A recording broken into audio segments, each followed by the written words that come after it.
Good Monday, everybody. It is I, Brendan Traxler, again with another short episode of Colonize the Ocean. This is June 29th, 2026, and we're going to talk about legally what it looks like to put an underwater habitat underwater.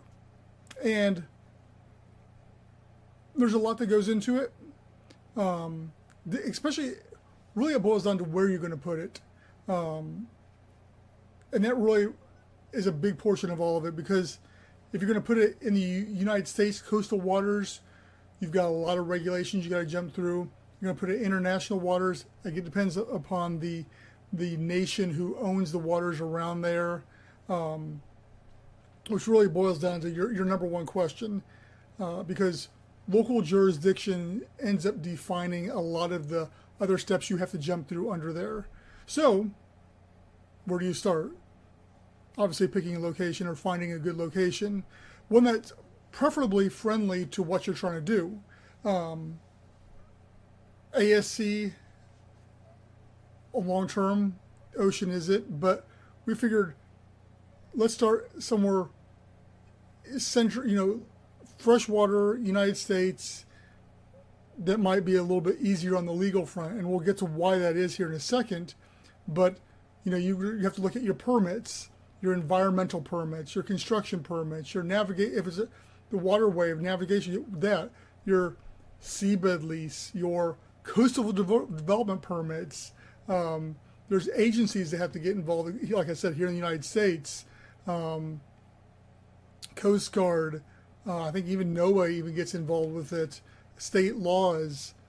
Then there's different laws and rules that have come in that may affect it as well. So there's a lot that goes into when you start looking at that here in the United States. So a lot of people are like, well, let's build outside the United States, and that makes a lot of sense. Honestly, it does. But sometimes it's not that easy. So then something else you have to look at to try to spearhead a lot of that is, are you going to be damaging any coral reefs that are around there? Is it going to harm marine life? Will it pollute the waters? Is it going to, depending on how deep or shallow you are, is it going to block any sort of navigation? Or if it's like a fishing area, is it going to damage the fisheries around those areas? All these type of things come into play.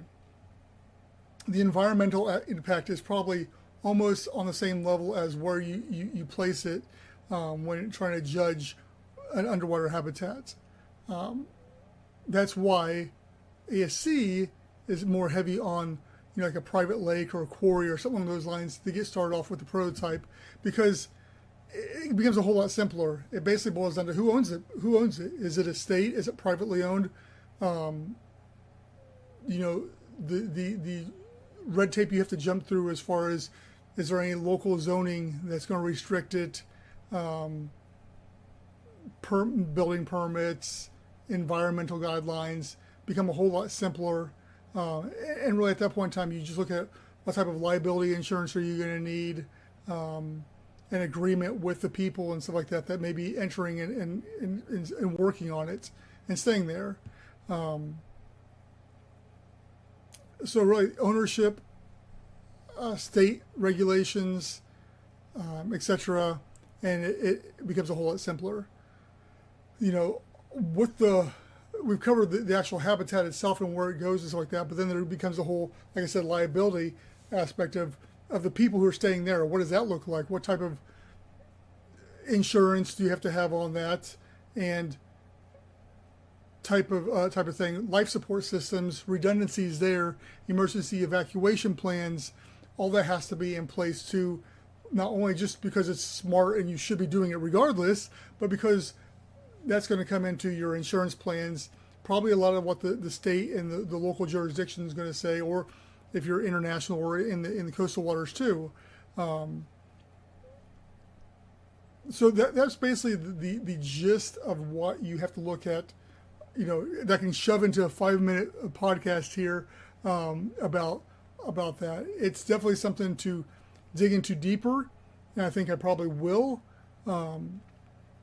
But I wanted to throw that out there as something I've been thinking about, that as when I was talking to this location here in the United States, that was one of the questions that said, hey, what are you doing as far as legal goes? I'm like, well, I've got a lot of that figured out. We can talk about that when we get a little bit closer.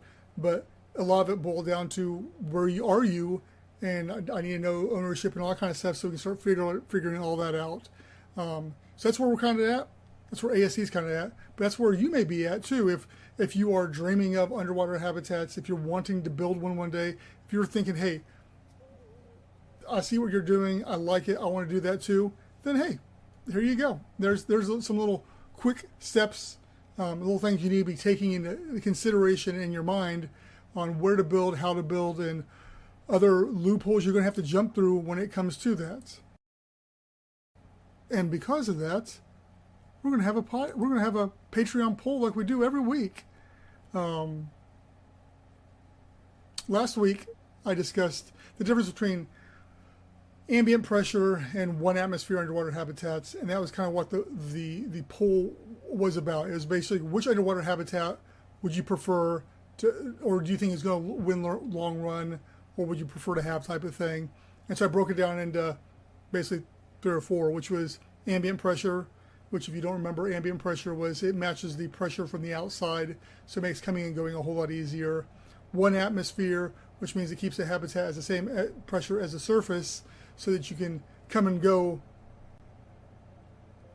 like anywhere else quickly. I guess the coming and going on the ambient is in and out of the habitat to scuba dive, but if you want to come and go to land, you want 1 atmosphere.